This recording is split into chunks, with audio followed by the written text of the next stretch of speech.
Se eu der o zoom, vocês ainda me veem e veem os slides? Tá tranquilo, assim. Tá Vendo tranquilo? sim, tá? Tá tudo ok aí, gente?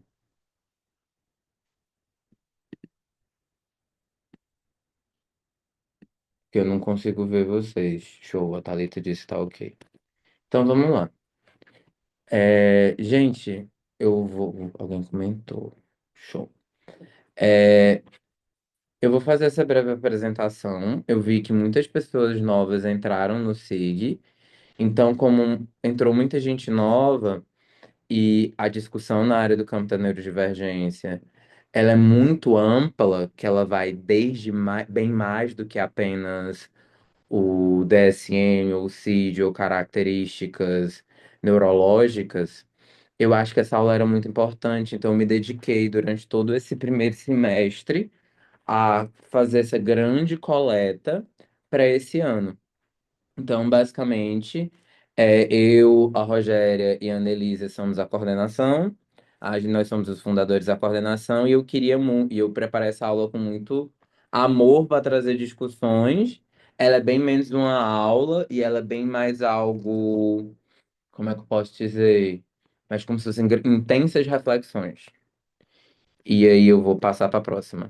Então, aqui na nossa agenda do nosso dia, eu pensei em 5 temas. Definições de neurodivergência. A gente precisa discutir um pouco sobre relações entre neurotipos, algumas mini variáveis sociopolíticas, uma possível self-neurodivergente e uma clínica neuroafirmativa. E aí, qual é a parte boa daqui? Nada disso tem em português. Então, tudo isso aqui foi nascido da leitura, não tem muito sobre isso em português, assim, é, dentro da forma que a gente está organizando, dando um olhar contextual. Então, nós vamos tentar passar por tudo isso.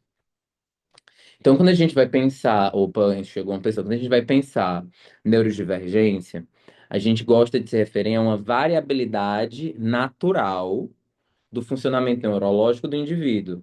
Ou seja, isso é uma variação genética ou também da nossa filogênese, isso é uma variação genética, e que quando nós temos essa variação, minimamente, isso, os nossos genes permitem que se manifestem de diferentes formas e de diferentes manifestações neurológicas.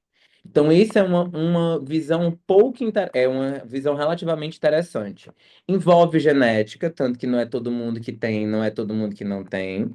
Ela envolve comportamentos específicos, então nós temos um outro corpo, nós temos um outro corpo comportamental, um outro corpo, um outro aparelho, um outro organismo que, devido a condições genéticas, vai ter maior facilidade ou maior suscetibilidade a, durante a interação com o ambiente, desenvolver ou ter déficits em determinados repertórios. E eu coloquei aqui as principais, porque essa lista ela não é fechada. Nós temos o autismo, déficit de atenção, coloquei transtorno ainda, mas eu gostaria de ter colocado pessoa com autismo, déficit de atenção, dislexia, descalculia, dispraxia, síndrome de Tourette, deficiência intelectual, síndrome de Down e outras que são muito menos discutidas no meio acadêmico, como algumas síndromes genéticas, que elas afetam o funcionamento neurológico. Prestem atenção no funcionamento neurológico como uma variável importante. Elas afetam o funcionamento neurológico. Porque se afeta o nosso funcionamento neurológico, logicamente vai afetar nossos comportamentos, direto ou indiretamente. E aí, o mais interessante, pelo menos dentro disso, é que nós não temos um único tipo, mas nós já podemos ampliar a discussão para nós temos pesquisas que mostram que existem marcadores genéticos entre autismo, bipolaridade e esquizofrenia. Essa pesquisa é mais antiga que essa de 2009, ela já tem 450 citações no Google. Nós temos outras de, por exemplo, dislexia, dispraxia, descalculia com TDAH. Então, neurodivergências, de uma forma geral, elas compartilham genes e elas existe uma discussão de será que não são os mesmos genes se manifestando de formas diferentes devido a diferentes interações com o meio? Existe uma abertura nessa discussão. E também nós temos outras discussões do campo da neurodivergência, que é outros transtornos que, embora a gente não veja no início da vida, da fase do desenvolvimento, do comportamento, infância, adolescência, que nós vamos adquirindo, como demências, Alzheimer, Parkinson. Não é todo mundo que desenvolve. Eu tenho uma avó que ela tem 90 anos que ela não desenvolveu, e eu tenho uma tia que com 60 anos já tinha, uma tia de outro lado da família que ela já tinha desenvolvido Alzheimer.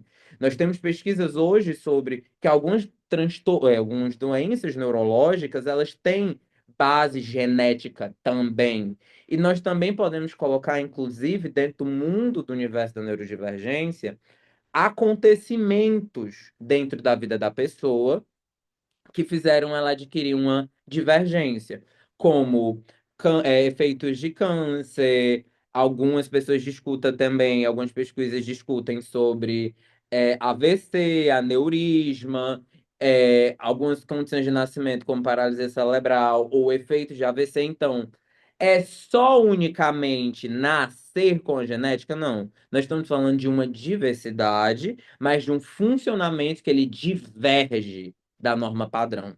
Então, nós temos alguns transtornos hoje que, inclusive, eles não são muito considerados neurodivergências, como existe um transtorno no sistema nervoso autônomo que, com calor ou frio, o sistema nervoso autônomo da pessoa começa a fazer a pessoa ficar com sono, ela querer desmaiar, mesmo sem ela estar com sono. Eu não me lembro o nome correto agora, mas é considerado um tipo de neurodivergência.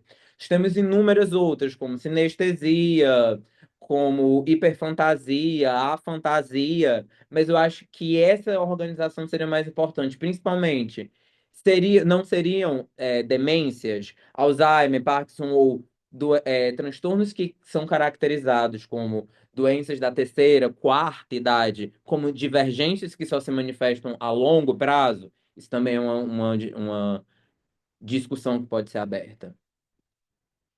E aí, novamente, são variações no funcionamento cognitivo, que pode ser também afetivo, sensorial, incluindo tanto o neurotipo predominante. Ou seja, são variações do neurotipo predominante. Ou seja, existe uma estrutura biológica, neurológica, comportamental, que é teoricamente vista como padrão e que quando nós divergimos desse padrão de comportamento, estamos falando de estatística, estamos falando de CID, DSM, inúmeros estudos, quando nós divergimos do padrão, nós temos um tipo que predomina e nós temos outros neurotipos. Por que que neurotipo predominante é importante? Porque nós vamos agora entrar em camadas que não são discutidas com tanta facilidade na neurodivergência, que é o quê? Nós somos neurominorias. Como assim? Pessoas com TDAH, síndrome Tourette, dislexia, descalculia, dispraxia, autismo. Temos algumas dessas imagens aqui. Mas por que que eu quero introduzir essa imagem como neurominoria? Por que que, depois de já falar de neurodivergência, o neurotipo predominante, variações genéticas, diferentes manifestações, diversidade humana, eu preciso falar de neurominoria? Porque, meus queridos e queridas, neurodivergência é social, é política, cultural e é clínico. Se nós estamos apenas olhando para o DSM, nós estamos tratando o DSM como uma bíblia e nós estamos rezando. E nós não estamos atuando. Então, a neurodivergência é um fenômeno, como qualquer outro fenômeno, e é até e temos algumas discussões que são importantes. Ela é um fenômeno social, ou seja, nós somos neurominorias, que nós temos nós somos um grupo minoritário, que nós divergimos de padrões sociais, neurocognitivos e comportamentais de um privilégio neurotípico. O que é um privilégio neurotípico?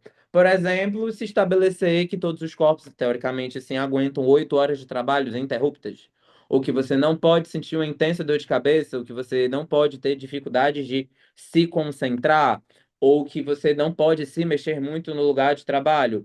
O privilégio neurotípico é literalmente quase que o mesmo privilégio branco. Nós não temos letramento em neurodivergência, da mesma forma que muitos psicólogos não têm letramento em gênero, não têm letramento em raça, não têm letramento em sexualidade.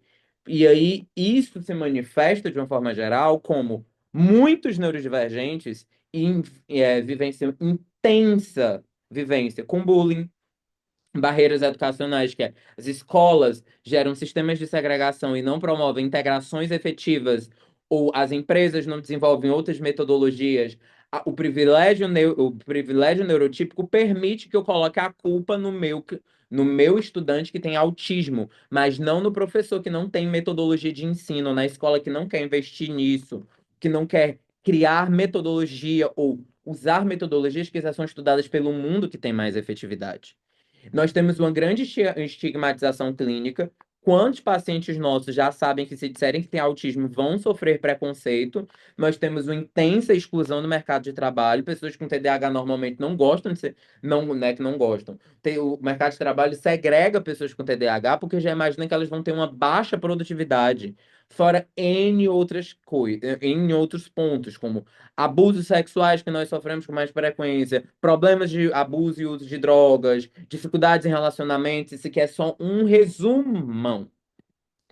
E aí, dentro da nossa literatura acadêmica, nós normalmente encontramos o problema onde? Dentro da pessoa. Nós não vemos o problema na relação. Todos aqui podem ser contextuais ou estão se interessando, mas a terapia comportamental contextual é uma terapia comportamental que ela trabalha com a relação entre organismo e ambiente. Então, nós não trabalhamos com uma causa organísmica apenas internalista. Nós trabalhamos com a relação. E a partir do momento que nós trabalhamos com a relação, nós não podemos colocar a culpa no nosso paciente. A culpa não está dentro dele, mas nas relações que foram construídas.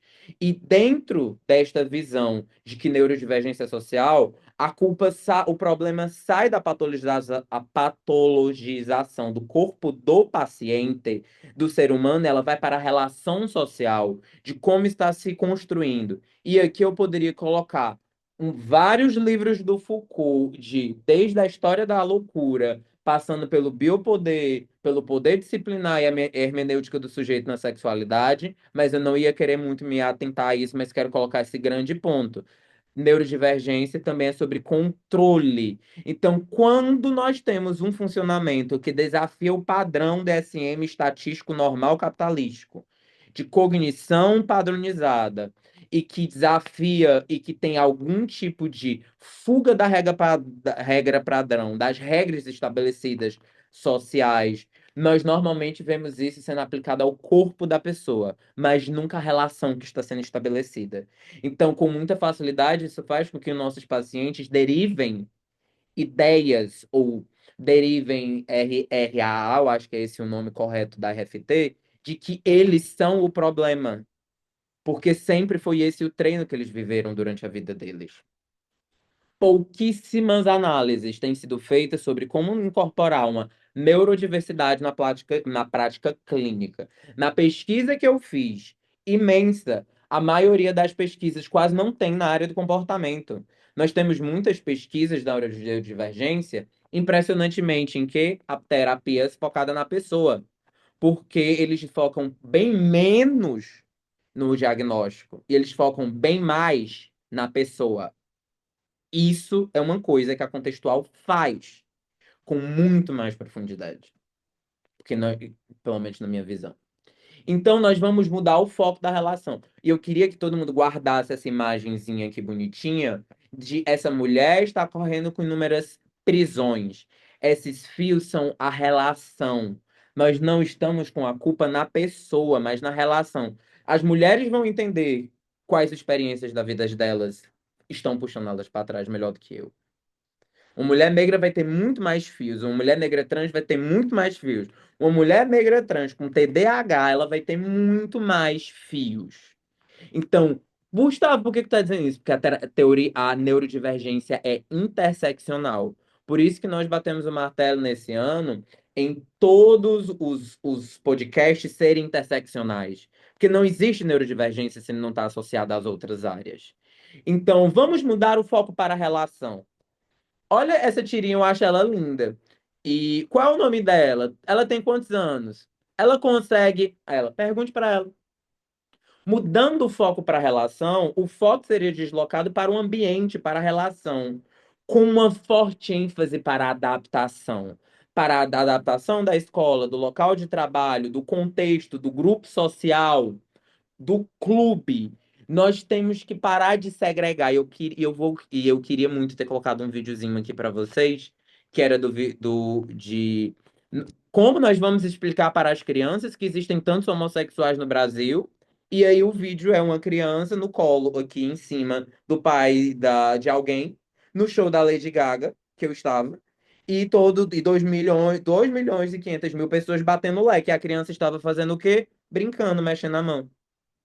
A criança só estava brincando, e mexendo na mão. Ela não está sendo treinada para ver aquilo como errado. Ela está só repetindo o comportamento. A gente não sabe qual é o impacto disso aqui naquilo ali. Mas o que é que está acontecendo? Aquilo ali está sendo feito uma ponte. E nós não temos essas pontes para tornar a neurodiversidade algo comum. E nós normalmente queremos mudar a atitude do neurotípico. Nós não queremos que o ambiente mude. Esse foco aqui inclui uma mudança em uma agenda social, da mesma forma que, se eu não me engano, eu posso estar enganado, eu tenho um TDAH bem grave e estou investigando outras coisas aí, me perdoem se eu falar alguma coisa errada. Existe hoje um ministério construído no governo Lula, mais focado tanto nos povos indígenas como na etnia afro no Brasil, pessoas negras. Se não me engano, existe esse ministério. Isso é uma forma de tentar-se minimamente criar uma agenda social para ajustar o ambiente para atender melhor as pessoas. E isso já é olhar para a relação. Quando nós pensamos, e eu quero que essa imagem fique aqui para vocês como terapeuta e cliente. Porque aqui eu vou começar a aprofundar e enfiar uma faca bem funda no coração da gente. Essa abordagem contrasta com a imagem que eu, especialista, tenho que corrigir o meu cliente. Esse paradigma muda totalmente a visão de que ele tem um problema. Ok, mas meu cliente tem autismo suporte nível 3. E suporte nível 3 significa o quê? Dizer que ele tem deficiência intelectual DI associado a autismo? Do mesmo jeito que nós temos TDAH associado ao autismo, dislexia associada ao autismo, do mesmo jeito que a gente tem casos de esquizofrenia associada ao autismo, bipolaridade associada ao autismo, borderline associada ao autismo, N outros transtornos que podem estar associados, é só para tentar dizer que ele é um pouco, ele tem especificidades que precisam de mais ajuda, ou porque nós estamos tentando segregar, dizendo que aquela pessoa ela é de alguma forma inferior, porque isso também pode ser o efeito. E aí quando nós olhamos para o impacto na relação, nós saímos da responsabilidade do cliente e nós percebemos todo o contexto dos fios que muitas vezes nós, terapeutas, não percebemos que nós estamos fazendo o que acontece nessa imagem. Nós não estamos combatendo estigma que o paciente vive, capacitismo, estereótipo. Nós não estamos auxiliando a discriminar situações que ele está passando por preconceito, inclusive no trabalho, ou que ele está sendo autocrítico com ele mesmo e que se está repercutindo em um número imenso quadro de sofrimento. Nós não conseguimos discriminar quando ele está fazendo masking. Nós não conseguimos discriminar isso em nós. Nós não conseguimos discriminar isso no cliente como nós conseguimos desenvolver uma identidade neurodivergente se nós não conseguimos discriminar que nós somos neurotípicos? Como a gente não consegue. Se é todo mundo igual, mas todo mundo é tratado diferente, tem condições diferentes, quando é que a gente aprende o treino discriminativo?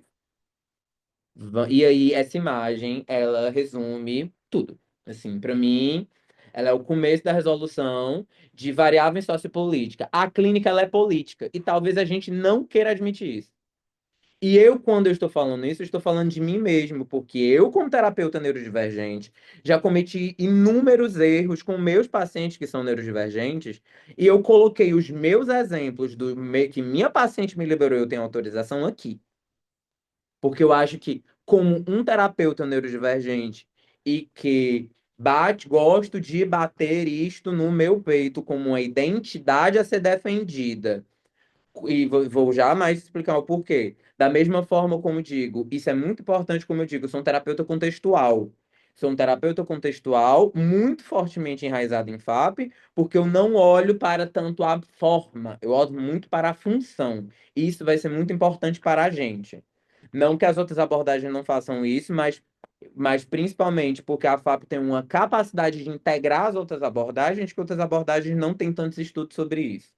Então, quando nós falamos de variáveis sociopolíticas, vocês perceberam que a gente está acochando, né? Elas foram apresentadas por Terry Bowling Rees neste livro aqui. Peraí. Gente, me cortou. Enfim, não quis aparecer o livro. Pronto. A prática da terapia. Nananana, tá aparecendo para vocês? Esse livro não tem português, mas dizem as más línguas que existem PDFs traduzidos deles na internet. Procurem pessoas que tenham. Eu não tenho, mas algumas pessoas dizem que tem.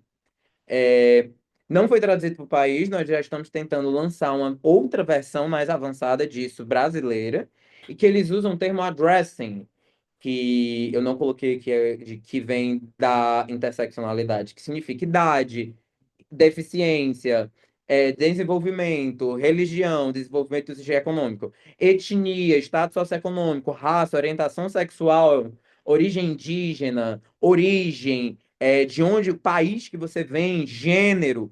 E eu gostaria de deixar uma coisa muito clara, muito importante para mim.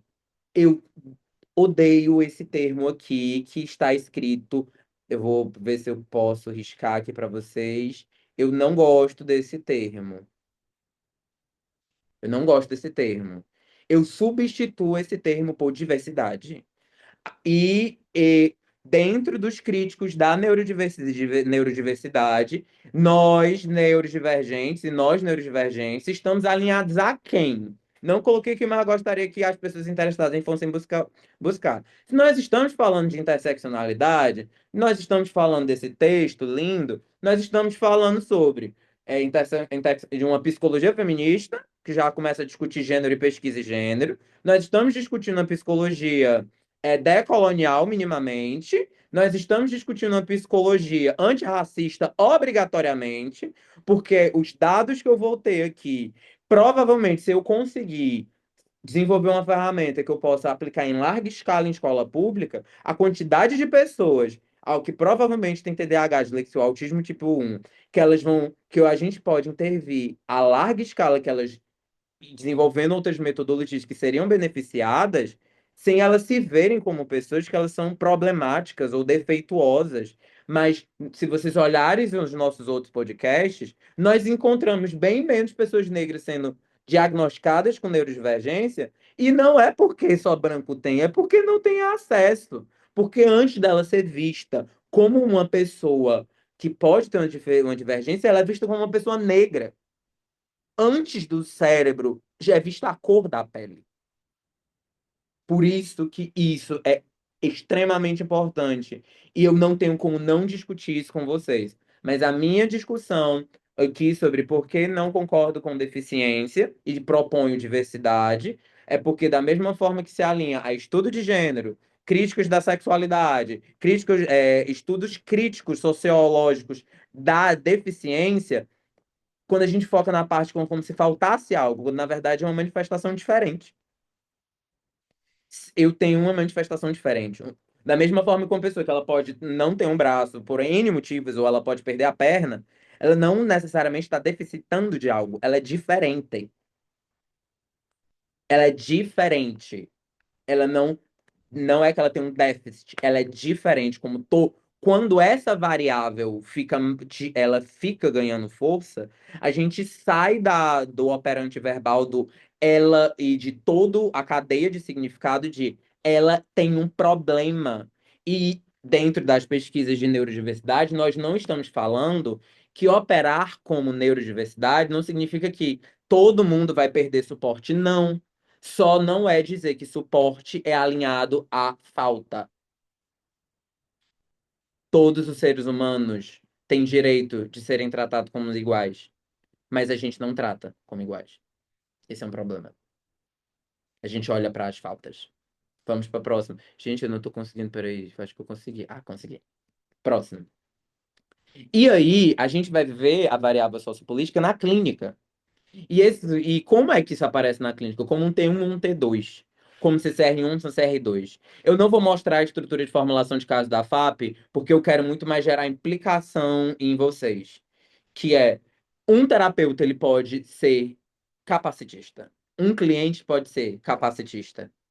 Se eu que sou. E esse risco aqui ficou, e eu não sei como tirar.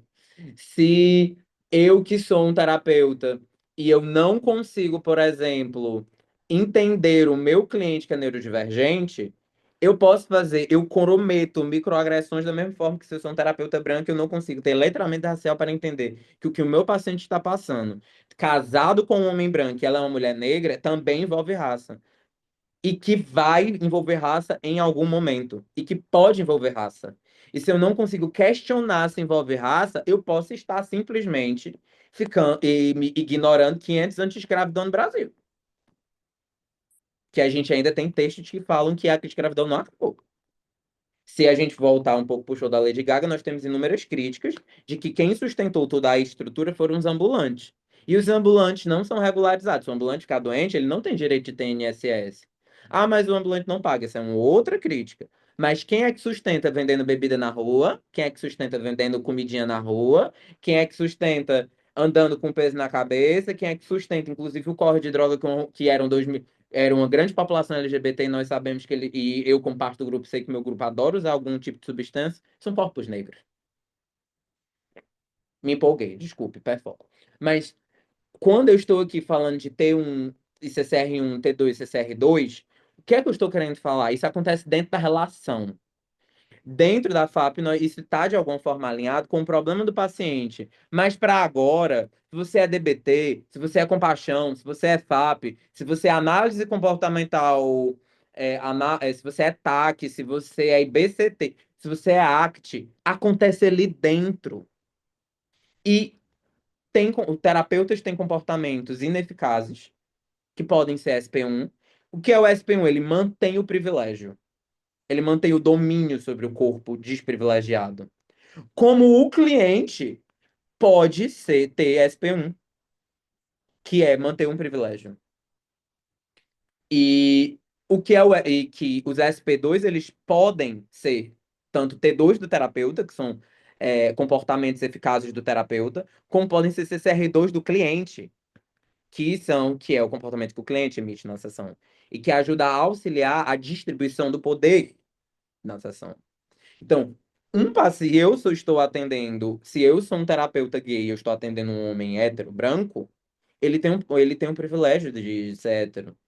E em algum momento pode ser discutido isso, como quais são as diferenças entre ser atendido por um homem gay. Ou com as minhas pacientes negras, eu sempre coloco a minha raça, minha cor em jogo por um motivo, porque eu preciso ensinar ela a discriminar quando estão fazendo aquilo com ela. Quando eu atendo um paciente, embora eu já esteja fazendo avaliação neuropsicológica para autismo também em mim, quando que é uma pessoa mais tipo, que tem um neurotipo autístico, entre aspas, colocando um padrão assim, entre aspas, eu sei que o TDAH em mim é muito mais forte. Então, vão ter divergências na relação terapêutica que vão acontecer ali. E que eu preciso ter um cuidado com como isso vai acontecer. Então, dentro de uma cultura hegemônica neurotípica, um SP1 do terapeuta pode ser manter o privilégio neurotípico. Manter o privilégio de que ele detém o saber. E aí a gente entra no texto do lugar que fala, manter o privilégio que é ele que domina a ciência. Manter o privilégio de que é ele que sabe a metodologia. Manter o privilégio que é ele que entende, é ele que vai consertar. Quando eu, que tenho 27 anos, vivo há 27, quase 28 anos, sendo do jeito que eu sou, fui ter um diagnóstico super tarde, eu cresci com a ideia que eu tenho um problema. Quantas outras? Mas se você for para pessoas negras, Talvez essa ideia você nunca consiga ser arrancada, porque são anos de N estruturas sociais desenvolvendo essa ideia no self dessa pessoa. Repertório de autocrítica e N outras coisas. Então, quando o terapeuta não consegue ter consciência desse privilégio, ele não consegue, e aí eu quero definir o que é privilégio neurotípico. Quem aqui já estudou sobre privilégio de gênero, ou privilégio de sexualidade, ou privilégio de raça, ou privilégio de relação socioeconômica, vai achar que é muito parecido. Ter o luxo de não ter que abordar com o cliente, ou reconhecer seus déficits de empatia, ou de vulnerabilidade, ou dificuldade em adaptar a sua intervenção. E que o problema está no paciente, e não na sua intervenção. Na sessão que eu estava com uma paciente minha, em que eu simplesmente queria muito ensinar muita regulação emocional, e que teve uma hora que eu tinha lido esse texto antes, eu simplesmente tive que ceder e dizer: eu não consigo entender você. Eu só preciso estar aqui contigo agora. Porque você está passando pelo inferno. E não tem nada que eu possa fazer nesse momento para te ajudar. Só que você está sofrendo. Não tem como a gente não vai chamar a polícia porque você não quer isso agora. Não tá também no nível de eu precisar acionar. Não é uma situação tão fácil. E eu não quero que pareça fácil, porque tu mesma acha que é muito fácil, é só pegar o telefone e ligar. Todo mundo tá dizendo pra ti que é fácil. Mas se fosse fácil, tu já teria feito. Ela abre o berreiro chorando e dizendo: era isso que eu queria, que alguém me entendesse e dissesse que não é fácil. Porque não é como se a minha vida estivesse sendo fácil. Não é simples de resolver. Tem muita coisa importante em jogo. E é isso. Nesse momento eu me reconheci como um terapeuta homem que quis deixar de julgar a experiência da minha paciente mulher em uma situação de vulnerabilidade social. E aqui a gente tem uma pesquisa de mestrado. E aí, gente, dados importantes. Tudo isso é em inglês. Não tem esse tipo de. Quero muito, vou dedicar minha vida a isso. Estou deixando gravado, porque eu já bati o martelo nisso, em fazer pesquisa contextual com neurodivergência. Então, por exemplo, nós não temos esse tipo de pesquisa aqui no Brasil de relações entre neurotipos. Nós não temos esse tipo de pesquisa. E os resultados desse mestrado dessa moça foi que 42% dos participantes afirmaram que a terapia não era seguro, ele não se sentia autêntico, ele precisava se mascarar a mestre ou educar o terapeuta, quanto pacientes negros ou mulheres negros, mais do que às vezes só pacientes mulheres, essa variável raça acaba precisando ensinar o terapeuta o que é um episódio de racismo, ou ensinar o terapeuta e racializar o terapeuta. Muitos participantes sentiram que seus terapeutas não entendiam o que é ser neurodivergente. Eles relatavam que tinham episódios de julgamento, microagressões e alguns casos reforço do capacitismo. Você faz, você não faz porque você não consegue. Eu já fiz isso. E eu preciso admitir isso para vocês porque a gente faz. Porque provavelmente ninguém que deve ter ainda, que não queria ter dito racializar, discriminado o neurotipo ainda. E ver como isso afeta a relação terapêutica. Alguns relataram ter sido retraumatizados. Ir para a terapia e voltar retraumatizado é algo muito problemático. Isso é muito encontrado em terapeutas, em clientes negros que fizeram terapia com outras pessoas e que elas não tinham um letramento racial. E isso é muito comum em pessoas negras que não foram atendidas por pessoas que tinham um atendimento que tinha um letramento racial. Poderia colocar algumas pesquisas, mas eu já tenho 42 slides para mostrar. Participantes relataram que se sentiam alienados, frustrados ou desamparados, como se o terapeuta não conseguisse entender o sofrimento dele. Lógico que ele não vai entender. Se é só falta de interesse, então como é que eu vou entender se é só falta de interesse? Quando na realidade a pessoa está dando o máximo ali e ela não consegue. Custo.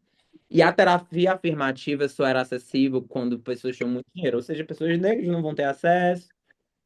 Se a gente for descer aí mais, comunidades indígenas, quilombolas, ciganas, nós temos uma grande comunidade cigana no Brasil. Ribeirinhos, sertanejos, eu sou neto. de agricultores e boiadeiros. Eu sou a primeira geração da minha família, assim, de uma forma geral, a entrar na universidade. E eu amo dizer isso, porque vocês vão ver minha família nos próximos slides. Próximo é SP, como eu disse. É, quer perguntar, Fabi? Vocês Oi? carregam está cheirando. Ai, tá uma delícia esse cheiro. É uma delícia. Gente, vou mutar ela aqui, desculpa. É, SP1, como eu já falei, eles mantêm a relação desigual de poder. SP2 relaciona mudanças terapêuticas que tentam diminuir ou ampliar acesso dos indivíduos a reforçadores importantes sociais. Isso vai desde discussões dentro da relação terapêutica. Com os meus pacientes homens gays, que eu comecei a racializar e trazer o privilégio deles nas sessões. As sessões ficaram profundíssimas, porque eles começaram a entender por que que a prateleira do amor é tão difícil deles encontrarem alguém que eles amem. A ponto de eu não precisar dizer, mas eles abrirem a boquinha deles, eles entrarem, eles terem esse RAA de coordenação de dizer, eu não quero abrir mão dos meus privilégios e isso está me fazendo sofrer. Olha, isso é um CCR2, ele teve um consenso. Também é um SP2, minimamente. E enfatizo que tanto terapeutas, os dois podem emitir SP2 e SP1. E aí a gente sempre tem que prestar atenção nas diferenças dos marcadores entre os terapeuta e cliente. E aí, gente, não poderia não trazer isso pra cá, porque o monstro mora dentro de nós. Porque nós somos construídos para termos uma visão altamente destrutiva, altamente negativa, altamente corrompida, muito fusionada. Todo mundo aqui tem um monstrinho dentro da gente. E eu quero mostrar para vocês, antes já, e todo mundo tem essa visão negativa de si e do outro. Então eu quero deixar essas 5 perguntas para vocês refletirem sobre o privilégio de vocês, o monstro que existe dentro de vocês. Vocês conseguem se reconhecer quando vocês se tornaram neurotípicos? Ou quando vocês se tornaram neuroatípico, neurodivergente? Quando na tua história de vida tu percebeu que tu era neurotípico? Tipo, tu saiu do armário. A gente não sai do armário, mas a gente precisa sair em algum momento. Quais são as regras que a cultura neurotípica usa, que é o que foi que você aprendeu sobre autismo? O que foi que você aprendeu sobre síndrome de Down? Sobre inúmeras outras síndromes genéticas, que são tantas que eu não consegui nem colocar aqui, porque eu quero convidar as pessoas que já trabalham com elas para escreverem artigos científicos comigo, porque eu preciso da relevância política. É assim que a gente ganha atenção nessa disputa e fortalece identidades. Quais são as regras, o que eu aprendi sobre ser normal ou sobre ser estranho, diferente, autista, neurotípico? Eu quero realmente fazer esse jogo de palavras com vocês, porque é desse jeito que provavelmente vocês aprenderam. A forma que eu aprendi foi: eu não sou doido. Foi desse jeito que eu aprendi quando eu era criança. Ah, daquela pessoa ali, ela é agitada demais, ela é doida. Voltamos para a história da loucura, bem limpo e seco aqui. Quais os privilégios que você tem se você é neurotípico? Vocês já se preocuparam em perder o emprego porque vocês são neurotípicos? Quem for negro provavelmente já pensou nisso. Quem for mulher provavelmente já pensou nisso. Mas perder o emprego simplesmente porque a infraestrutura do trabalho, tal hora, não é organizada e eles não podem organizar as tarefas melhor para ti? Ou eles não podem te dar um fone de ouvido? Ou as pessoas, eu tô falando alto, gente, e eu consigo reconhecer quando eu tô falando alto um pouco. Porque foi muito treino de terapia com isso. Porque eu não tinha consciência disso. Mas se eu estou lidando com pessoas que têm muito mais sensibilidade sensorial do que eu recuo muito isso. Porque se eu for falar alto, eu vou sobrecarregar sensorialmente o meu cliente. Você já se preocupou em entrar em um ônibus lotado? Se você for mulher, provavelmente.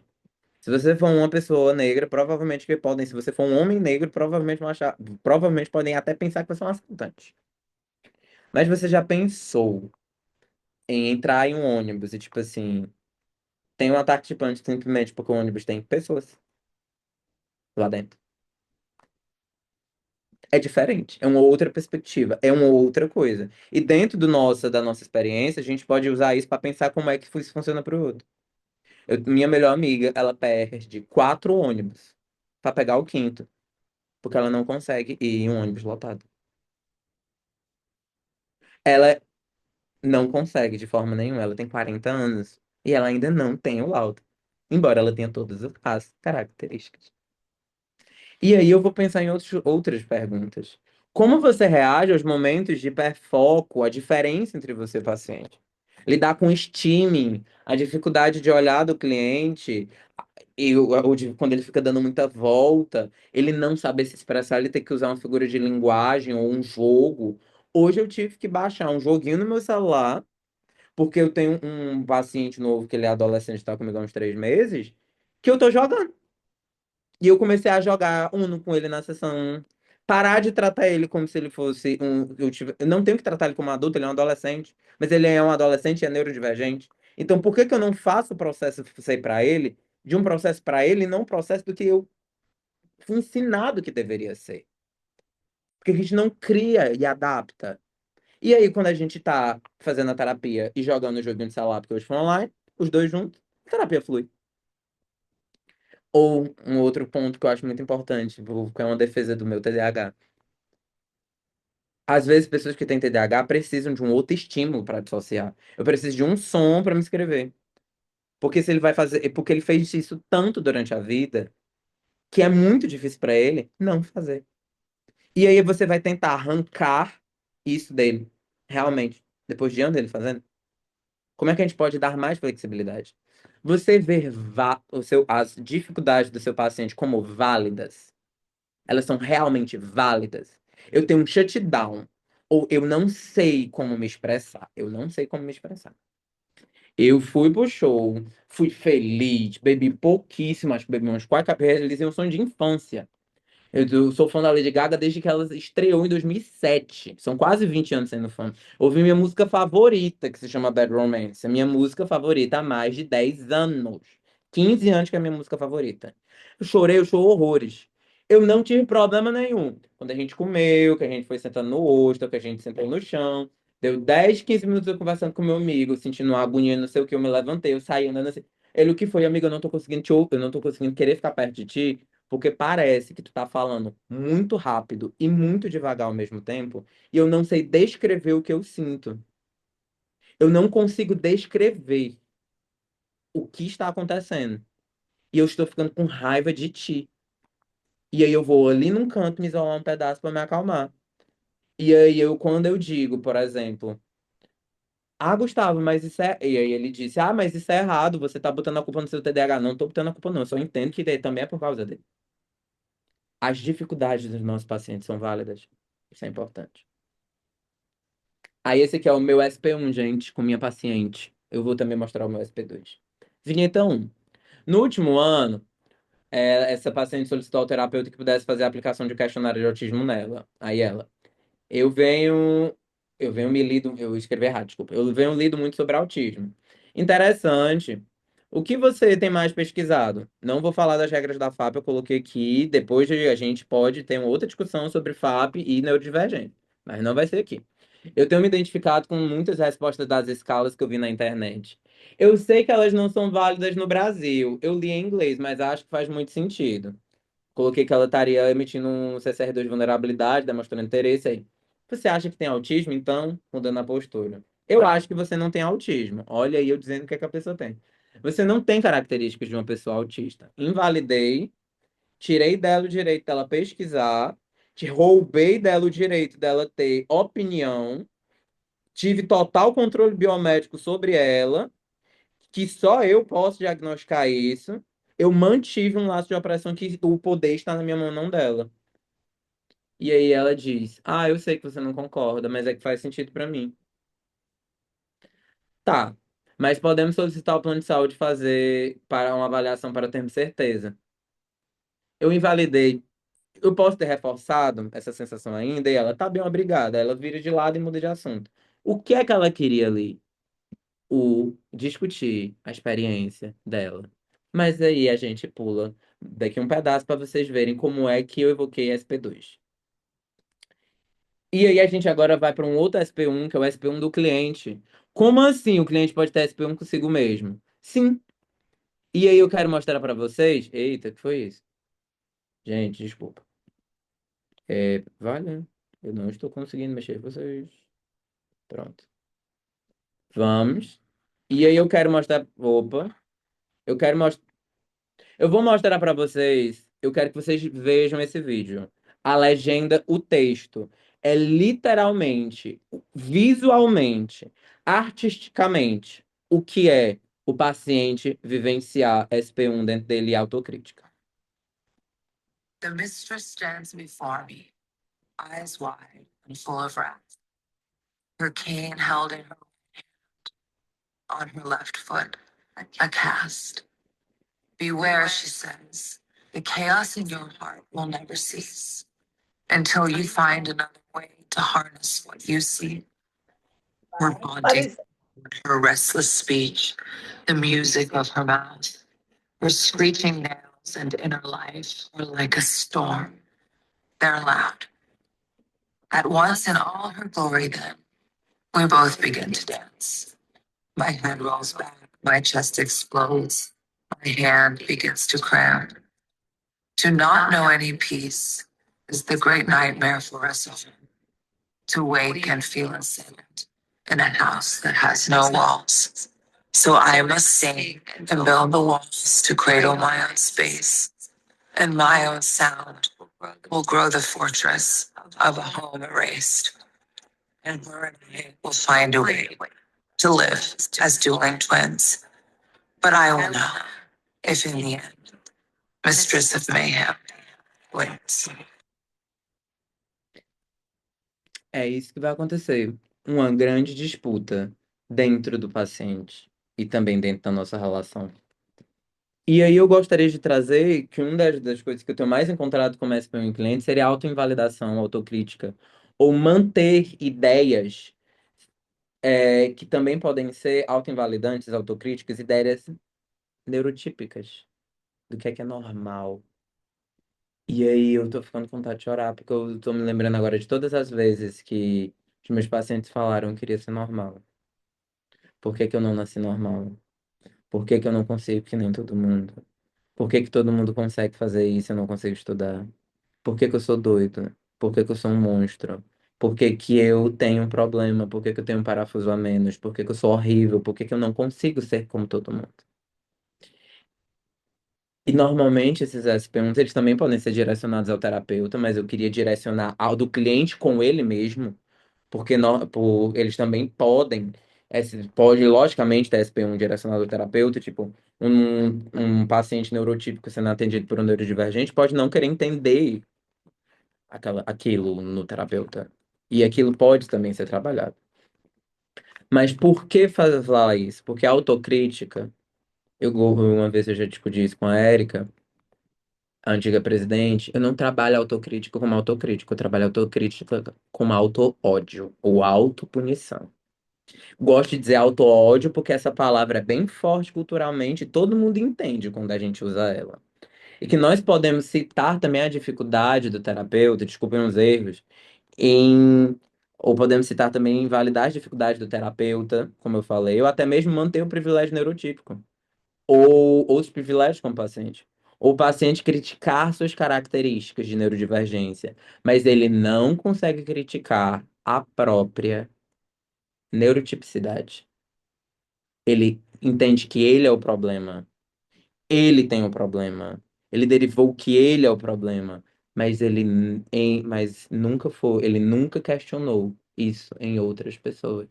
Ele nunca questionou sobre, será que a ideia de normal que não é o problema? E eu fico muito tentado a inferir que quando eu gero SP2 no cliente, eu gero compaixão. Isso é um dado meu, muito importante, um dado muito meu. Estou escrevendo sobre. Vale, de novo. Desculpa. E aí eu gosto que a gente visualizar essa imagem, porque é literalmente isso aqui, gente. É autocrítica, a pessoa vai continuar se batendo. E eu queria mostrar isso. O selfie também é um SP2. E para ser um SP2, Deus abençoado, a gente precisa pensar. E aqui são explosões mesmo, são discussões que eu tô jogando uma grande bomba aqui para todo mundo. Se eu tô pensando em SP1 e SP2, eu preciso trabalhar o self do paciente, porque enquanto ele continua se auto-invalidando também, eu estou gerando um autocapacitismo, um auto-ódio, uma autocrítica, N estruturas que foi aprendidas verbalmente, culturalmente, e ele está mantendo isso dentro dele. Só que aonde? Privadamente, nos pensamentos, na forma que ele se trata, se relaciona e se vê que nós podemos inferir que temos muitas relações derivadas e coordenadas com defeitos das neurodivergências com quem eles são de verdade, ou como eles se veem negativamente. Nós derivamos, podemos inferir que derivamos muitas relações negativas de eu não consigo tal coisa, eu sou ruim, eu sou fracassado, eu sou tal coisa. E quais os efeitos do capacitismo, do masking, do mascaramento, da compensação de outras estratégias de esquiva neurodivergente afetam, desculpa o erro, a formação de um self neurodivergente saudável. Que quando a gente vai pegar estudos sobre autismo ou sobre masking, é muito difícil querer parar de fazer masking, porque a gente faz isso para se proteger. É muito difícil ser vulnerável, é muito difícil entrar na desesperança criativa, é muito difícil ter o comportamento dialético, é muito difícil ter o comportamento compassivo. É muito difícil porque a gente sobreviveu. Só quem é de alguma minoria social sabe o que é isso. Sobreviver. É visceral e é muito importante. Então eu quero jogar essa primeira bomba e aí agora vai a parte altamente violenta, mais afetivamente falando. Esses três aqui são três versões minhas. Sou eu, meu pai é o da ponta, meu avô é o do meio. Você percebe que eu sou mais clarinho dos três, né? Segundo minha avó, meu pai nasceu branco. Eu tenho foto, ela não me enviou a foto, porque uma pessoa da minha família, uma irmã dela morreu hoje, já é bem idosinha. Tem uma foto do meu pai com 4 anos de idade, meu pai já tem essa cor. Ah, Gustavo, mas isso não é negro. Eu quero exatamente abrir isso com vocês agora. Problema na construção de um self conceituado que prejudica o paciente, ou de um self público, e aí da forma da FAP, que ele não está sob controle privado, de uma forma saudável, mas sob controle das contingências externas, em que o cliente não está sob controle sobre o que é importante para ele, mas ele está emitindo comportamentos que, a partir de autorregras, que impedem o paciente, ele de ter uma vida significativa. E agora nós vamos entrar com mais profundidade, quando eu quero mostrar a selfie para vocês. Isso é parte da minha família. Isso aqui são meu pai e minha mãe. Isso aqui são meu pai e minha mãe. Isso aqui é minha mãe. Isso aqui é o meu avô por parte de mãe. Esse rapaz aqui de cima. Você logicamente vê que ele é da cor da calça dele, que é branca, né? Logicamente ele é da cor da calça dele, que é branca. Segundo minha avó materna, ele era branco. Ele não existe preto no Ceará. Não existe essa cor aqui no Ceará. É muito difícil de discriminar. As pessoas aqui não têm essa habilidade de discriminar socialmente falando. É muito difícil você conseguir ver alguém no interior do Ceará conseguindo discriminar outros tipos de retintura com mais facilidade. Mas por que eu estou falando disso? Porque essas duas pessoinhas, elas vão entrar em avaliação neuropsicológica. Por que que eles dois são vistos pela família como estranhos? Mas quando eu paro e eu estou estudando isso em uma de gente branca, e eu paro e eu começo a pegar as características dos dois, e eles dois não são brancos. As características dos dois. Minha avó é bem mais branca que o meu pai, né? Meu avô trabalhou no sol do mesmo jeito que meu pai. Meu pai é 20 anos mais novo que meu avô. Meu pai ficou dessa cor com 4 anos de idade trabalhando no sol, gente. Minha avó realmente tem neta de português, mas enfim, ela nunca pegou essa cor. Mas a irmã da minha avó, que tá em coma, é negra bem retinta. Enfim, temos esses arranjos aqui familiares. Mas por que que eu quero mostrar essas imagens pra você quando eu tô brincando com o céu? Porque no momento que eu boto esses dois seres humaninhos e eu pego escalas e eu já estou aplicando neles, Eles têm vários sinais de autismo nível de suporte 1. Inúmeros. E por que que isso não foi pensado? Primeiro, porque eles têm mais de 60 anos. Segundo, porque eles vieram de uma origem pobre. Meu pai e minha mãe nasceram em casas de barro com parteiras. Eles não nasceram no hospital. Segundo, nós temos uma grande mistura de pessoas negras com indígenas aqui. Então, por que que minha mãe é vista como uma pessoa chata? Como uma idosa chata? Mas nunca foi pensado até esse ano que poderia ser uma neurodivergência se manifestando durante a vida toda. O pessoal da minha família parte de pai, espero que eles não estejam aqui, nunca engoliram muito bem minha mãe. Mas ela sempre foi uma pessoa muito firme. Os dois têm nítidos sinais de neurodivergências. Eu só quero descobrir quais são. Mas por que essa foto? Porque eles são pessoas que não são brancas. Então, em pessoas negras, isso é muito mais cruel. Porque além da raça, o cérebro funcionando diferente, o corpo funcionando diferente, ela vai derivar ainda mais que ela é uma pessoa fracassada. Eu estou segurando o choro horrores agora. Mas eu queria dar esse murro em vocês. Desculpa. E aí, como é que a gente vai pensar SP2 juntos, gente? E eu tenho uma prática de querer colocar cada vez mais textos do Paulo Freire, eu tenho que correr aqui, que é fundamental diminuir a distância entre o que se diz e o que se faz, de uma forma que a tua prática seja alinhada com o que tu fala. E eu quero mostrar para vocês mais um. E aí, isso é uma coisa experimental minha, que eu gosto de fazer com os meus pacientes quando eu vou trabalhar selfie, que eu chamo de prisão do eu. Literalmente, por que que é um quadrado? Porque quando você percebe, cada um tá em um polo, o eu tá no meio, você tem o eu no meio, eu sou de um lado, eu não sou de um lado. Melhor que de um lado, pior que embaixo.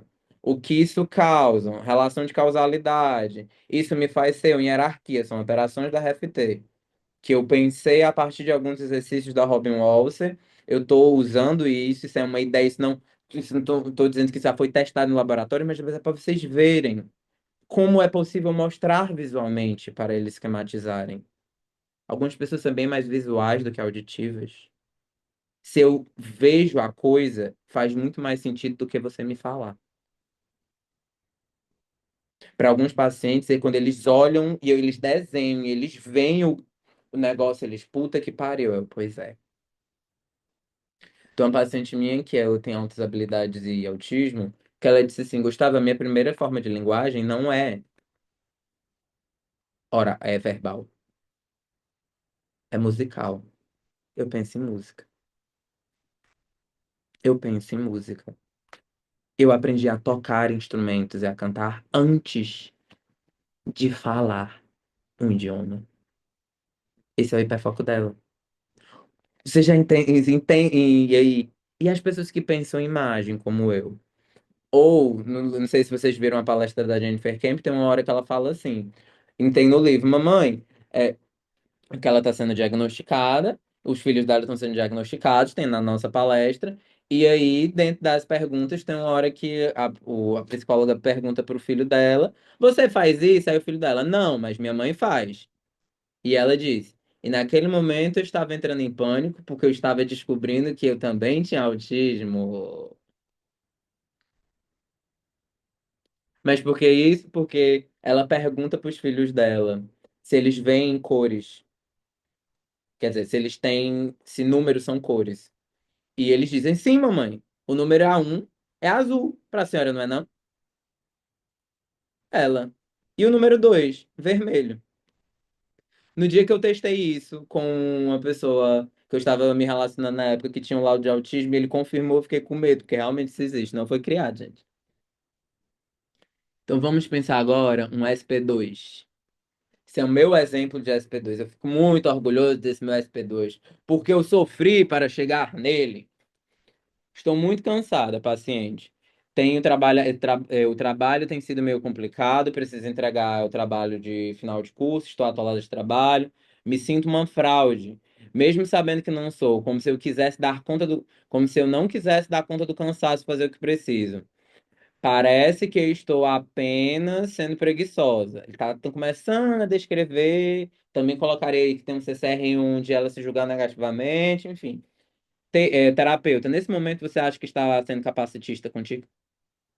Ela, como assim? Bem, faz total sentido que você se sentir cansada, e você passou sua vida aprendendo a viver como uma pessoa neurotípica. Então, como uma pessoa neurotípica, você não faz as coisas por causa de preguiça. Mas nunca validaram o seu cansaço, suas dificuldades, ou tentaram entender por que seu cansaço é tão grande. Eu estou representando o estímulo. Ela nunca me disseram que era válido eu estar cansada, ou sequer validaram o meu diagnóstico, mesmo um ano depois de eu ter ele. Parece que nesse momento o pensamento está se repetindo aqui e agora. Perante o seu cansaço, você pensa que é uma fraude preguiçosa. Da mesma forma que sua família, outras pessoas te ensinaram a rotular sua experiência desse jeito. Quando elas não sabiam que isso era um pequeno episódio de shutdown, consequência ação. Sim, mas eu ainda sinto que existe uma parte de mim que é uma fraude. Eu concordo e ainda tem uma parte de mim que é uma fraude. Eu imagino que sim, foram anos você sendo ensinado a se ver assim dessa forma. Provavelmente não vai ser rápido reconhecer isso ou parar de se invalidar e se atacar, como se tivesse e do nada a gente vai se tratar bem é muito sedutor querer ser neurotípico. Eu também quero ser. Seria tão mais fácil em alguns momentos. Sabe, eu concordo. E eu ainda me julgo usando as regras das pessoas normais. Mesmo sabendo que eu tenho autismo e que tudo que eu aprendi sobre mim pode estar cheio de pressuposto sobre como eu deveria ser. E eu queria muito conseguir olhar isso com mais amor. Porque eu sou uma pessoa que convive com autismo, mas eu estou aprendendo quem eu sou agora. Eu não coloquei esse de branco, mas eu vou ler para vocês. Aí tem eu. Então podemos aprender sobre isso e a lidar com parte dolorosa, o que seria importante para você então. R de novo. Aprender a controlar o shutdown, ter mais controle sobre a minha rotina, conseguir fazer o básico das atividades, ter mais compaixão por mim mesma. Porque eu vou conviver com autismo, eu não preciso viver em guerra com ele. Lembrem do vídeo da guerra. No vídeo da Guerra que a Lady Gaga fala, no final eu saberei se a Senhora do Caos vencer. Ela diz que ela não quer vencer a guerra com o autismo. Ela só diz que ela não precisa viver todos os dias brigando com ele, se odiando. Afinal, quem não sabe lidar com o autismo é a sociedade. Vamos para a próxima. E aí, sociedade? Sim, os típicos, eles não têm um privilégio, eles não sofrem o mesmo que eu sofro, eles não lidam com barulho, informação, aguentar 8 horas de trabalho, eles não precisam fingir e nem ficar sofrendo preconceito por ter uma cabeça diferente. E como isso acontece agora entre nós dois? Quando você fala rápido demais, quando você não me deixa ficar eu falando um tempo o que eu quero do jeito que eu quero. Quando esse consultório tem muito som e tem muita luz. E eu sou apaixonado por arte. Meu consultório tem um muro, tem 3 paredes de mural pintadas assim, em linha reta. Que foi uma amiga minha, que inclusive é autista que pintou e é artista plástica. É um grande, é um grande mural lindo, entre branco, azul e dourado. Mas é muito estímulo, eu vou admitir. Eu adoro o meu lado que me superestimula. Isso é um problema pra mim. Então, o que é que eu posso fazer? Eu mudo de posição com eles. Eles ficam olhando para a parede neutra, eu fico olhando para o lugar que tem muito estímulo. Faz uma diferença gigantesca. Ah, o que é que eu posso fazer? Teve gente que eu já deitei no chão com eles para fazer a sessão olhando para cima, pro teto, que é neutro. Mudamos o estímulo. Mudou a sessão? Eu preciso realmente estimular tão agressivamente o cliente? Voltando para cá. É, eu me senti em pânico no começo, quando tinha muito som, mas eu me adaptei. Você pode me oficializar isso como um pedido? Podemos mudar o ritmo? Me deixa falar um pouco mais no meu hiperfoco, se possível? Abaixe um pouco o som da recepção, não precisa ser tão alto. Obrigado, eu vou me esforçar para fazer isso, nananana. E com a parte da guerra, eu gostaria de aprender como a gente pode ter menos ódio. Olha, eu não sei como isso pode ser feito, mas eu acho muito importante porque eu não quero ficar me odiando pelo resto da minha vida. Eu sou apenas diferente e não preguiçoso. Isso ainda pode ser bem mais mudado. E aí a gente entra em uma terapia afirmativa neurodivergente. Como práticas afirmativas, nós temos que rejeitar uma normalização imposta, inclusive nas nossas intervenções, na nossa formulação de caso, na nossa relação terapêutica. E sim, rejeitar colocando essa variável na formulação de caso e como você se comporta com ele. Da mesma forma que eu tenho que abaixar minha cabecinha, botar meu rabo entre as pernas, ser uma pessoa humilde e pensar, quando eu estou formulando um caso, aonde eu posso estar sendo machista com meus pacientes mulheres, aonde eu posso estar sendo racista com meus pacientes que são pessoas negras, aonde eu posso estar reproduzindo algum tipo de LGBT-fobia, mesmo com meus pacientes que são gays, eu sendo, aonde eu posso estar repercutindo, inclusive, vários outros repertórios que eu tenho, porque pode usar um exemplo e machucar mais do que cuidar. Eu não preciso arrancar o sintoma, eu preciso valorizar a diferença. A deficiência não é um problema. A diversidade humana vira deficiência devido a um fenômeno relacional e político, em que um grupo controla o poder e quer e que só apagar o termo deficiência ou transformar em diversidade, ela também pode virar orgulho. Temos aí a teoria queer, já fazendo contra-controle. Essa abordagem implica não afirmar o valor da pessoa e dos valores, mas também sua identidade como pessoa com deficiência ou divergência. Tal que a valorização precisa ser compatível com a intervenção tem que estar casada com o comportamento da pessoa, com a divergência, com a vida dela. Responder culturalmente. Tem um texto do Luc Vandenberg perfeito sobre isso, por isso que eu falo tanto de FAP. Especialmente quando nós estamos focando em ampliar qualidade de vida e não extinguir comportamento e problema. Na linguagem FAP, melhorar a CCR2. Na linguagem da ACT, aumentar a ação comprometida. Na linguagem da DBT, eu tenho medo de falar e levar uma crítica aqui. Desculpa. Então, a gente precisa pensar direcionamento clínico afirmativo, que deve ser construído com a base em um ambiente acessível. E ambiente acessível significa relacionamento, eu e meu cliente. Uma humildade epistêmica que o meu paciente provavelmente sabe mais sobre o sofrimento dele do que eu. Humildade epistêmica é o que o pessoal do fora do Brasil usa para falar de lugar de fala. Humildade epistêmica e cultural para mim entender a vida dele. E que isso também significa criar ambientes e processos que ajudem o nosso cliente. Então, sair da bolha da terapia metodológica ACT, pensar processos comportamentais de mudança, que é o que a gente faz. Nós já vivemos a quarta onda, vamos estudar. Tem pacientes meu ótimo que adoram algumas técnicas de DBT para autismo, porque auxilia eles a lidar muito melhor com as emoções do que algumas técnicas de ACT.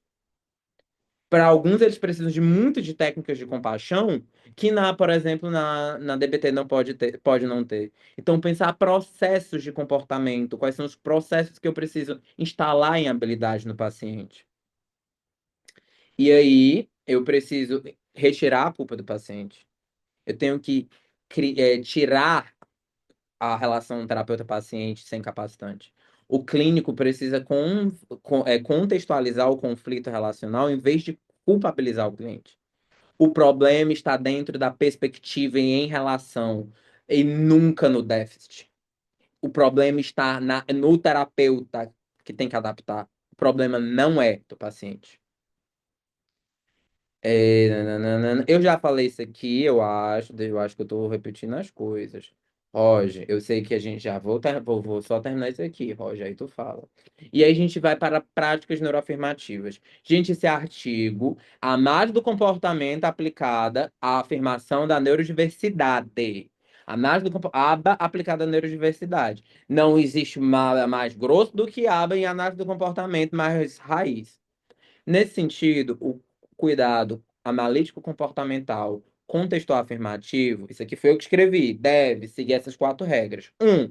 Garantir o direito à dignidade dos indivíduos, neurodivergentes ou deficientes. 2, ser responsivo a todas as formas de autodefesa, incluindo comportamento verbal e não verbal.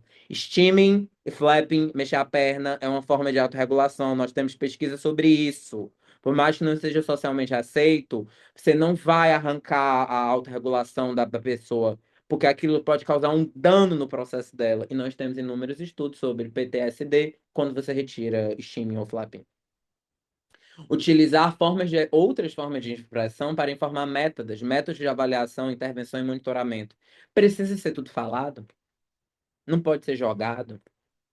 Não pode ser escrito, pintado? A gente não pode levar, às vezes, um texto, as imagenzinhas para a pessoa apontar? Precisa ser só falado? A gente também não pode sentar lá do lado dele e ficar um do lado do outro, tendo presença terapêutica? Outros repertórios além de fala e hiperestimulação? Promover mudanças. Gustavo, Vai. desculpa, é que nós temos 6 minutos só para encerrar. Tá. E aí, obrigado. Promover mudanças que maximizem a escolha, a autonomia, a autodeterminação e o bem-estar do cliente, sendo a opinião dele muito importante e central no processo. E aí eu ia fazer uma para complementar e pular para o meu fim, habilidades essenciais. Compaixão, focar em diminuir a retraumatização, a toda relação ela é bidirecional. Reduzir o estigma internalizado. Intervenções em self são altamente importantes. E validar o paciente. Se eu puder dizer para vocês o que é que eu quero dizer, eu vou mostrar isso aqui, que é: não sou o público LGBT da Lady Gaga, mas sou uma mulher como ela. E para ser mulher, a maior lição que ela deixa é: você pode ser você, estranha e poderosa. Você pode ser desajustada, esquisita, fora do padrão, mas aí a gente vê que a Lady Gaga é uma mulher branca, mas enfim. É, fora do padrão.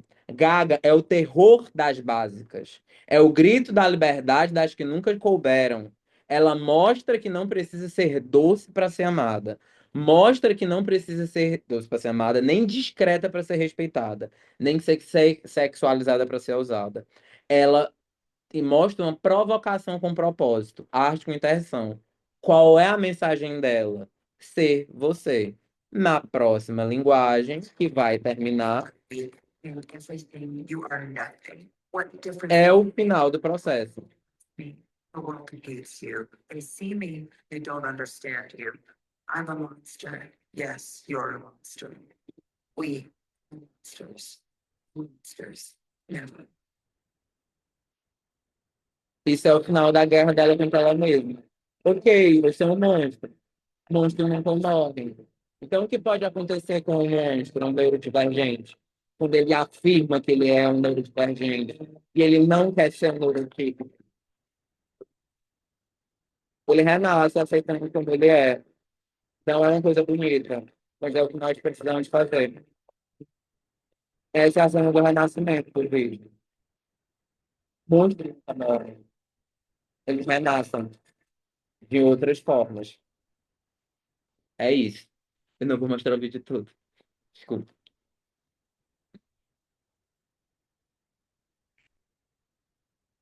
Eu vou pausar, gente. Do... Agora vocês têm 3 minutos para questionamentos.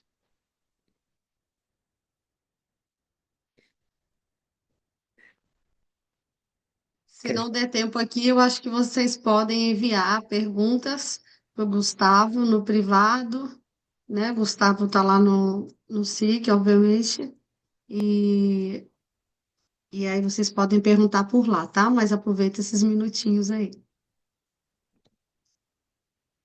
Mandando, eu digo por lá no privado, né, gente? Sim, mas podem perguntar no grupo, que eu também respondo no grupo. Posso mandar no grupo. Obrigado pelas reflexões. A Danusa mandou aqui, foi a mesma música que tocaram ao passar no túnel com o bloco. Eu não fui pro bloco e me arrependi. Eu deveria ter ido ter mais estimulação sensorial mesmo, andando atrás de bloco, não gosto. Enfim, é, temos isso. Lucy, tu tem 2 minutos. Se tu pudesse definir qual é a tua maior dificuldade de lidar com a questão neurodivergente, né? Já que você também tem, digamos assim, que essa mesma dificuldade. Você diria que é mais a seu respeito como uma pessoa neurodivergente ou estar trabalhando com alguém nesse aspecto também? Tu entendeu a minha pergunta? É bidirecional, eu acho que é os dois. Uhum.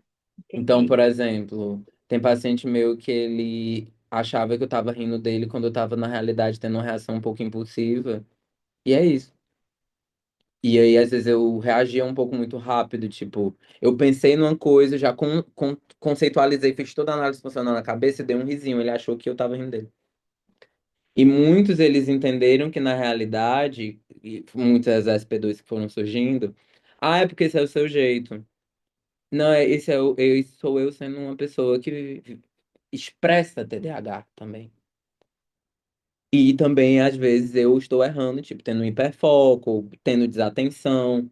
Então, é bidirecional, envolve os dois. Porque a minha divergência vai se manifestar em algum contexto. Tem coisas que pacientes meus falam que fazem eu perder meu foco.